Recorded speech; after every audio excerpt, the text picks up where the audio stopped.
Hello guys, welcome back to my channel. कैसे हैं आप सभी लोग? उम्मीद करती हूँ कि आप सब लोग अच्छे होंगे, स्वस्थ होंगे और बहुत ज़्यादा व्यस्त होंगे।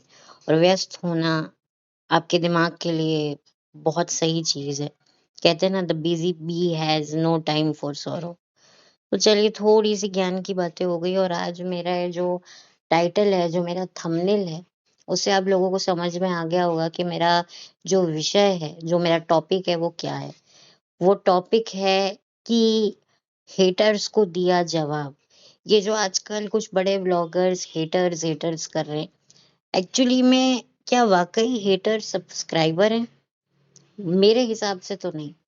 मेरे हिसाब से असली जो हेटर्स मानते हैं व्लॉगर्स, वो हैं हमारे जैसे पॉडकास्टर।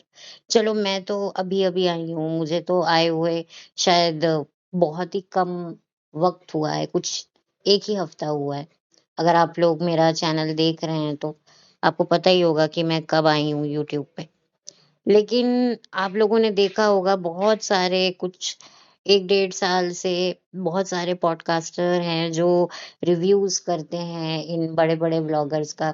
इवन कॉमन जो लोग सेलिब्रिटी व्लॉगर्स नहीं हैं, उनके भी व्लॉग्स का रिव्यू करते हैं। कुछ सेलिब्रिटी व्लॉगर्स के तो बहुत ज़्यादा रिव्यूज़ करते हैं। मतलब तकरीबन उनके हर वीडियो को वो रोस्ट करते हैं, वो एनालाइज़ करके बताते हैं और कई बार वो ऐसे पॉइंट बताते हैं, जो काफ़ी सोचने पर मजबूर कर देते हैं। और कई बार उनके पॉइंट्स ऐसे होते हैं जो हमारे भी दिमाग में चल रहे होते हैं। लेकिन क्या है कि हम लोग कितना कमेंट लिखें? कुछ लोग, हर कोई तो कमेंट नहीं लिख सकता ना। क्योंकि हर कोई इस लफड़े में पड़ना नहीं चाहता। लेकिन फिर भी कहीं न कहीं सोचता है कि यार, मैं इस टॉपिक को कुछ कहूँ, कुछ मेरी बात, कोई दिमाग में कोई व्लॉगर से संबंधित कोई विचार आता है, तो कैसे उन तक पहुँचाऊँ? लेकिन जब पॉडकास्टर ऐसा कुछ एग्ज़ैक्टली बोलते हैं, तब सुनकर अच्छा लगता है कि यार, हम अकेले ही नहीं हैं, और भी लोग हैं। मतलब मैंने जो इन व्लॉगर्स के बारे में जो फ़ील करना शुरू कर दिया था, मुझे समझ नहीं आता था कि यार, ये ऑडियंस पागल बन रही है, बहुत बेवकूफ़ बना रहे हैं ये व्लॉगर्स। फैमिली, फैमिली बोल-बोल कर, इमोशनली ड्रामा कर के, ये लोग जो हैं, हम ऑडियंस को बेवकूफ़ बना रहे हैं। लेकिन फिर जब मैंने पॉडकास्टर्स को सुना तो मुझे थोड़ी-सी तसल्ली हुई कि नहीं यार, मैं अकेली नहीं हूँ, और भी लोग हैं जो इनकी सच्चाइयाँ समझते हैं। और अब धीरे-धीरे जो लोग हैं, वो भी इस बात को समझने लगे हैं, जानने लगे हैं, मानने लगे हैं कि हम लोग इनके लिए सिर्फ़ एक कस्टमर हैं, एक ग्राहक हैं। फैमिली-वैमिली तो कख नहीं है हम लोग। इसी वजह से जो है, ये जो व्लॉगर्स हैं, ये लोग अब चिढ़ने लगे हैं। और ये जो अपने आप को ये जो इतना बड़ा महान दिखा रहे हैं ना, ये हम लोगों को नीचा बताने के लिए कर रहे हैं।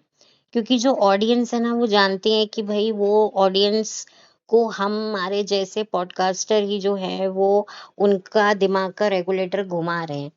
अब देखो, हम अपनी तरफ से तो अच्छा ही काम कर रहे हैं, लेकिन उनकी तो रोज़ी-रोटी पर कहीं न कहीं खतरा आ ही गया है। और आप देख रहे होंगे कि कई यूट्यूबर्स के अब व्यूज़ भी धीरे-धीरे डाउन ही हो गए हैं। मतलब एक तरह से उनके बारे में कोई बात नहीं करता है, कोई हाइप नहीं करता। और कहीं न कहीं ये पॉडकास्टर ही उनको ज़्यादा व्यूज़ दिलाने में भी मदद करते हैं। कुछ लोग जो इनके व्लॉग्स नहीं देखते हैं, उनको भी जब वो इन व्लॉगर्स का कुछ देखते हैं, कुछ उनको समझ में आता है, इन पॉडकास्टर का कुछ सुनते हैं, तो उनको लगता है अच्छा ऐसा कुछ है, चलो हम लोग जाकर इनके व्लॉग्स चेक करते हैं। तो इसी में इनको व्यूज़ तो मिल जाते हैं, सब्सक्राइबर मिले ना मिले, व्यूज़ तो मिल जाते हैं और व्यूज़ से इनको अच्छा खासा जो है फ़ायदा होने लगता है, इनको बहुत सारे कोलैबोरेशन मिल जाते हैं। मतलब आपको पता ही है कि इनकी जो रोज़ी-रोटी है वो कितनी ज़्यादा चढ़ जाती है। वो बात अलग है कि ये हम लोगों को बोलते हैं कि हमारी वज़ह से जो है ये लोग रोटियाँ सेकते हैं, ये सेकते हैं। भई, हमारी तो सिर्फ़ एक आवाज़ है। हम अपनी आवाज़ और अपनी सोच के दम पर जो है पब्लिक को कुछ समझाने की और बताने की कोशिश करते हैं। हम अपनी ज़िंदगियों को बेचते नहीं हैं, हम ना ही अपने रिश्तों को बेचते हैं। हमारे लिए हर एक रिश्ता कंटेंट नहीं होता है। लेकिन हमने यही बात जो है ऑडियंस को सिखाई है कि भई, आप लोग जो है इनकी लाइफ में कोई मैटर नहीं करते। ये लोग आपके लिए कुछ नहीं कर सकते, बल्कि आप इनको देखते हैं, इनको एप्रिशिएट करते हैं, इनके सब्सक्राइबर बनते हैं, इनको व्यूज़ देते हैं, जिससे ये अपने बंगले, कोठी सब खड़े कर लेते हैं।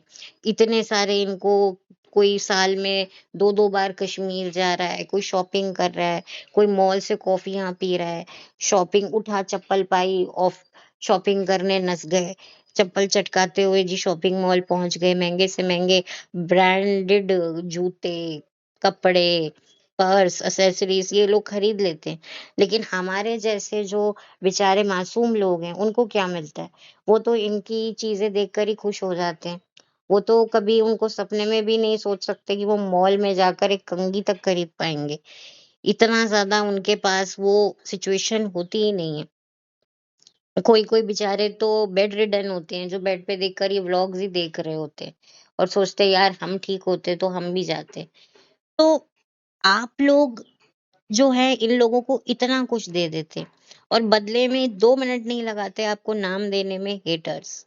देखिए, हेटर्स नहीं होते, मैंने पहले भी कहा है हेटर्स वो होते हैं जो आपको गंदे लेवल पर ट्रोल करते हैं, जो आपके बारे में धज्जियां उड़ाते हैं इतने गंदे लेवल की। और मैं जहां तक बात करती हूँ ना, जो पॉडकास्टर्स होते हैं उन्होंने एक लाइन क्रॉस नहीं करते हैं वो उन्होंने एक लाइन उन्होंने खींच रखी है, हम इससे ज्यादा किसी के बारे में, किसी भी व्लॉगर के बारे में नहीं बोलेंगे। कुछ लोग शायद मज़ाक-मज़ाक में या ओवर इमोशनल होकर कुछ 1-2 लाइन ऊपर-नीचे ज़रूर बोल देते हैं, बट वो इतने पर्सनल घटिया लेवल पर नहीं उतरते। ये तो मैंने भी देखा है, वो भी एक मर्यादा रखते हैं कि नहीं यार अब हम इतना ही बोलेंगे, इससे ज़्यादा हम कुछ नहीं बोलेंगे, हमें बोलना भी नहीं है, हमें वो मर्यादा क्रॉस नहीं करनी है। हम यहाँ पर सिर्फ़ पब्लिक को एक रियलिटी चेक देने आए हैं। हम लोग किसी का कैरेक्टर के ऊपर उँगलियाँ नहीं उठाने आए हैं। तो ये मैच्योरिटी से पॉडकास्टर बात करते हैं। कई ऐसी चीज़ें हैं जिसको पॉडकास्टर कभी अपनी ज़बान पे लाते ही नहीं।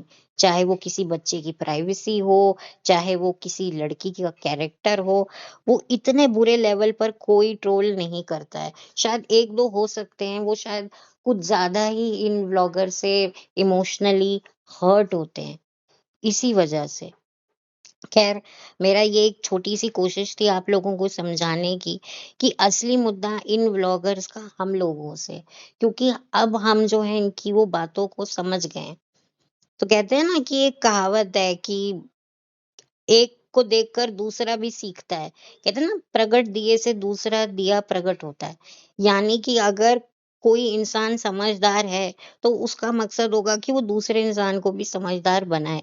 तो हम पॉडकास्टर का मकसद यही होता है कि जो पब्लिक है, वो अपना समय, अपना कीमती वक़्त जो इन लोगों को देखने में लगाता है और उसको बदले में कुछ नहीं मिलता है। बस बदले में उसका खर्चा ही होता है। ये कोई भी चीज़ एंडोर्स करें, हम लोगों को तो नुकसान है। क्योंकि हम लोगों का वो काम में आए, तो भी हमको पैसे देकर वो चीज़ हमने खरीदी है, और अगर नुकसान भी हो तो भी भई हमने पैसे देकर दिया है, तो हमारे पैसे तो दोनों सूरतों में ही लगे। तो हम लोग तो नुकसान में ही रहते हैं। घड़ी-घड़ी ये लोग कुछ ना कुछ चीज़ें लेके आ जाते हैं। हर इनके व्लॉग में बीच में एक वीडियो आ जाता है, ये क्रीम, ये लोशन, ये रेज़र है। कभी ये लोग रेज़र को प्रमोट करते हैं, कभी ये लोग हेयर रिमूवर को प्रमोट करते हैं क्रीम को, तो कभी ये लोग कहते हैं कि भई आप एक ट्रीटमेंट करा लो, इससे आपके हेयर्स कभी आएँगे नहीं। समझ में नहीं आता ये कौन-सी चीज़ों को सपोर्ट करते हैं, अप्लाई करते हैं। और हमें क्या एक्चुअल में अपनाना चाहिए, हम लोग तो कन्फ्यूज़ होके बैठ जाते हैं ना, लेकिन इन लोगों को तो बस बेचना है हमको। ख़ैर, मेरी एक छोटी-सी ये कोशिश है, हालाँकि मेरी ही नहीं, ये बहुत से लोगों की कोशिश है, लेकिन इस कोशिश में मैं भी शामिल हो गई हूँ। तो उम्मीद करती हूँ कि आप मेरे इस कोशिश को एप्रिशिएट करेंगे। तो चलती हूँ, लौटकर दोबारा मिलती हूँ, तब तक के लिए thank you so much, have a blessed day, और फिर मिलेंगे और एक नए टॉपिक के साथ में। तो उम्मीद करती हूँ आपको समझ में आ गया होगा कि असली हेटर्स कौन हैं, वो हम हैं। और देखिए, ये एक डेमोक्रेटिक कंट्री है इंडिया, यहाँ हर किसी को अपना व्यू पक्ष रखने का हक होता है। जैसे व्लॉगर्स रखते हैं, हम लोग पॉडकास्टर भी रखते हैं। तो बस यही मुझे कहना था। तो जल्दी मिलती हूँ आपसे। Okay, bye, take care.